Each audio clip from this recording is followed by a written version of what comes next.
How's it hanging, everybody? So today we're talking Dragon Quest. Dragon Quest is one of my favorite topics here on the channel. And today we're talking about Dragon Quest X. And I have a confession to make to you. I am a Dragon Quest X truther. That's right. I personally believe that at this year's the 40th year anniversary celebration, I think that we are going to get a reveal for a global release of the MMO Dragon Quest X that has been stuck in Japan since its launch, basically in 15 or 14. It was released a very long time ago, and it actually was released on the Wii of all things. So this is a very old RPG. You might ask yourself, why would Square Enix bring such an old RPG? An old MMO, why would they go through the effort to bring that to a global audience?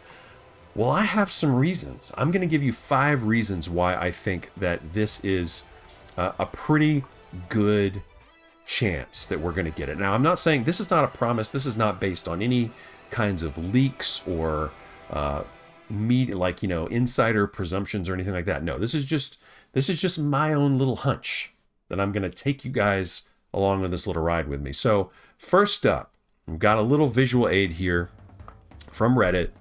This is some information about Final Fantasy XIV and also Dragon Quest X, because these are both parts of the MMO portfolio for Square Enix in Japan, and of course Final Fantasy XIV in other places. So Final Fantasy XIV is basically Square Enix's cash cow. And now that they've seen success with 2 MMOs, I think that it would only be natural for them to think about diversifying that portfolio, especially now that Final Fantasy XIV's its usage and its revenue is starting to slip, as we can see with the information in front of us.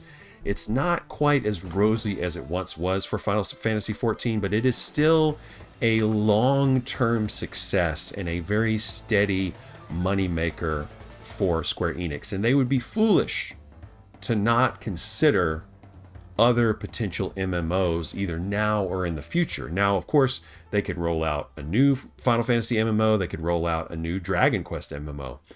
But I think Dragon Quest X is highly likely. And we're going to keep going. Let's get into the next little reasoning here, my next little breadcrumb. We've got Dragon Quest has never been bigger than it is right now in 2026. We, of course, just got an announcement today that Dragon Quest 11 has sold 9 million units. Now these are big numbers. You might not think that Dragon Quest could move those kinds of numbers. 11 has been around for it's been around for nearly 10 years now. But these are still good numbers, and it's I feel like Dragon Quest 11 has been just it's been a slow burn, but over time it has definitely amassed a big following, and anybody that's played the game knows the deal. The Dragon Quest 11 is why I'm here talking about this video, because I became so obsessed with this game, and it got me into Dragon Quest, and it got me into JRPGs in general. But anyway, the series itself has never been bigger. This Dragon Quest 11 is a success, but the more recent successes are going to be like Dragon Quest Monsters, The Dark Prince. We've got the HD 2D remakes that did, I think, really surprisingly well. Obviously, extremely well critically acclaimed, and I think that the numbers show some promise there as well. And then we've got Dragon Quest VII Reimagined coming next month. Now, we're going to talk about that demo, because I did play the demo. I'll save that for the end of the video. I'll give you guys a little bonus content. But 7 Reimagined feels like the biggest Dragon Quest release for me since 11. And it's crazy to say that. It's taken us a long time to get like what feels like a really major release. I think Builders and Builders 2 were big as well, but 7 Reimagined feels colossal in the grand scheme of things. I mean, when you look at the the way that game looks and the way it plays and everything. There's a lot of TLC they put into that. But anyway, all of this to say, Dragon Quest is bigger than maybe it has ever been in the global audience. So what better time to strike with a big MMO that's tried and tested.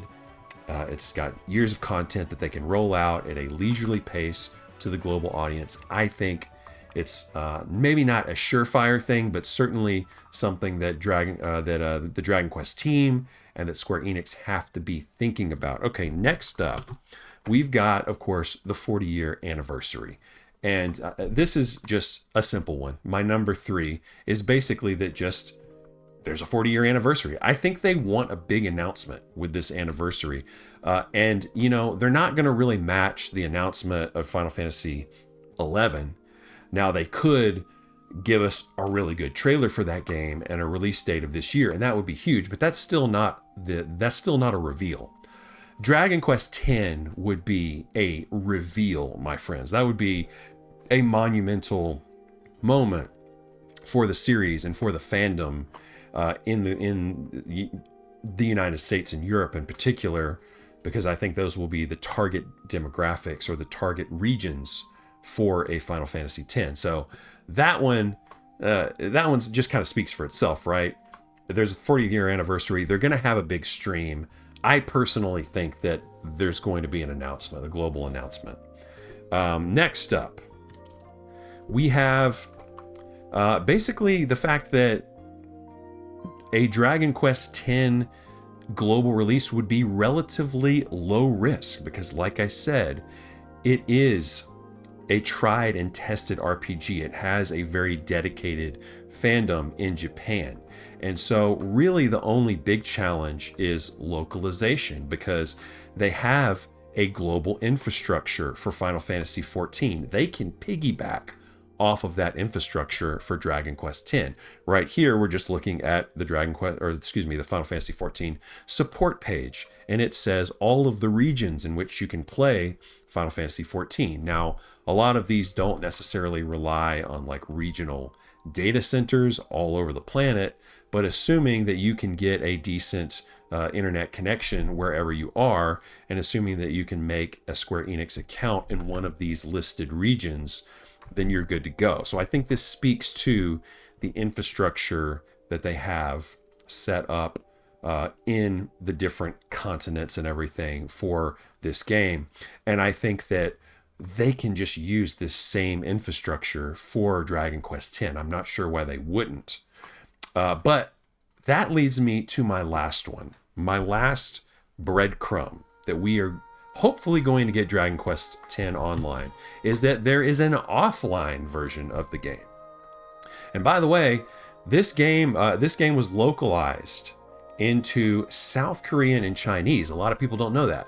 A lot of people say that Dragon Quest X is Japan only, but that's only partially true, because there is an offline version of the game released in South Korea and China a couple years ago. It was either a year or like a couple years ago. I can't remember the exact release date.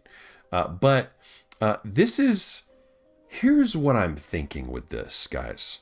So first of all, I've been puzzled as can be over the last 5 years, because they unveiled Dragon Quest X offline at the Dragon Quest 35-year anniversary. And I was like, sweet, that means we're finally going to get Dragon Quest X.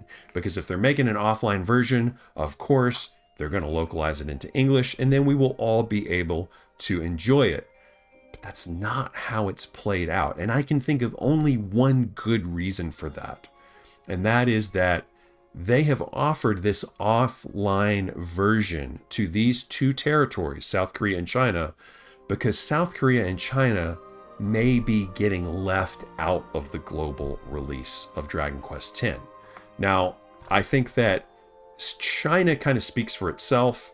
If you want to release an online, there are online games in China, obviously, but if you're, from another country and you want to set up a local presence for an MMO in China, it would probably be very difficult for obvious reasons. South Korea, maybe not so much. but my understanding is that Final Fantasy XIV has a company that they work with to basically offer Final Fantasy XIV in that country, in South Korea. So I guess what I'm saying here is I think that Dragon Quest X Offline to these two countries was a peace offering of sorts, because these countries ain't getting, or maybe are not going to get, a Dragon Quest X online version, at least not at the global launch with everybody else.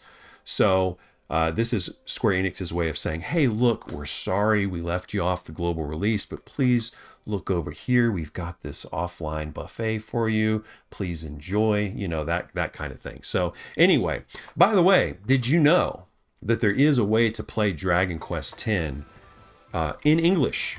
And it's a pretty robust fan translation project. I've heard people say really great things about Dragon Quest X Clarity, which is the fan translation project, and I have not yet tried it. And I think my plan is going to be, if we don't get this reveal for Dragon Quest X global release at this year's 40-year anniversary event stream, whatever it's going to be, if we don't get an announcement sometime in the first, say, half of this year, then I'm probably going to cut my losses and I'm just going to play this Clarity project, because I have yet to play Dragon Quest X. I'm talking about it here in this video, but I'm really talking about it because just from the industry side of things, I think that it makes tons of sense for Square Enix to put out this game globally. I think the infrastructure's there. I think that it's a tried and true MMO, and I think that Square Enix needs to diversify that portfolio, because look at the success they've had with MMOs. But anyway, kind of rambling at this point. But yeah, I would like to play this fan translation if I possibly could, and if we don't end up getting the real thing, then this will probably do. People say that it's super solid, and these fan translations take a lot of work, and so this is all very impressive, because there is something like I read somewhere that there's millions of lines of text or something like that in Dragon Quest. I don't know, that's probably not true. Maybe a million words of text or dialogue. That sounds kind of crazy to me, but I feel like I read that somewhere. But anyway, next up, let's just talk about Dragon Quest VII Reimagined, because yes, I played the demo. I still haven't decided where I'm gonna buy this thing. Ooh, I haven't even looked at that. I haven't really even looked at that collector's edition that they got going here. I have not done that. Let's see if I can make this video play. This happens sometimes when I try to do these. Okay, we're playing. We're good. So yeah, the demo of this game is very, very good. It's very good because, first of all, it looks like a Pixar game. I mean, look at what you're seeing here. This is how good the game looks. I also played this game on all platforms, including the Switch 1. And I played the Switch 1 on handheld. These things, graphics and performance, can be a lot more forgiving on a handheld screen. And that could be the case here. But I would say, if you're going to be playing this game on the Switch 1, you're in good shape. This is a totally legit effort on the Switch 1. This is a totally good game to play on the Switch 1, in my opinion. Now, if you can play it somewhere better, of course, that's probably what you should do. Or if you just really like handhelds and you want to do the Switch thing, go for it. I played on PC, and I was flabbergasted with how good this game looked. I would say that the character models kind of speak for themselves. They're like these claymation style character models that are just breathtakingly beautiful. I can't believe that they even did this for the game. I think that it's crazy pants that they took this kind of triple A effort, which I feel like this is like a triple A game personally. But Then let's talk about the backgrounds, the settings, the buildings, the architecture. And this is where the game starts to feel a little bit more like its PS1 DNA or its PS1 foundation. You can sort of start to feel that a little bit more when you're looking around the environments. It's still really beautiful, but you know, the color palette is really interestingly muted. It's not like the super vibrant, like cartoonishly neon green grass that we see in a lot of these, you know, not just Dragon Quest games, but a lot of these JRPGs are just very, very green. And this has a much more muted, earthy green tone. And I really appreciate that. I think it looks like a handmade model, personally. And I think that's really cool. But let's talk about the gameplay, because that's really what matters.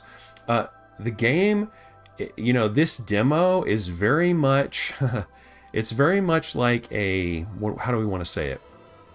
It's very much like a detective game. You're going around, you have all these little tasks to do, all these little, you know, you have to go here and find this thing, and you talk to this one random NPC, and he's got a thing that you need, and then you go to some other place, and then you go through a portal somewhere, and you do like a little quick dungeon, and then you're finding other stuff, and it's like, I like it, I enjoyed it, but it definitely feels, you know, you can feel the overwrought storytelling and game design of the PS1 era. Even though I know they've cleaned up a lot and trimmed a lot, you can still, it still feels like a PS1 game, not in a bad way, because I play lots of PS1 games and 16-bit games and all that kind of stuff. So I have no problem with a dated sort of way to play a game, but I do feel like this is not a Final Fantasy VII remake type of situation. This is very much just like an incredible visual remaster with lots of quality of life and lots of good stuff. But I would say it does feel like you will feel the age here and there. And that could be a good thing or a bad thing, but I do think that this is going to end up being probably one of the best Dragon Quest games, which is crazy because 7 is one of the black sheep. 2 is also one of the black sheep of the series. And Dragon Quest II just got the glow up of the century with what may be the best remake of all time with Dragon Quest 1 and 2 remake. This, Dragon Quest VII, looks like it also might be in the running for the best remake of all time, because, I mean, you know, if they managed to make Dragon Quest VII like this incredibly good, incredibly beloved mainline entry in the series, that would be very impressive.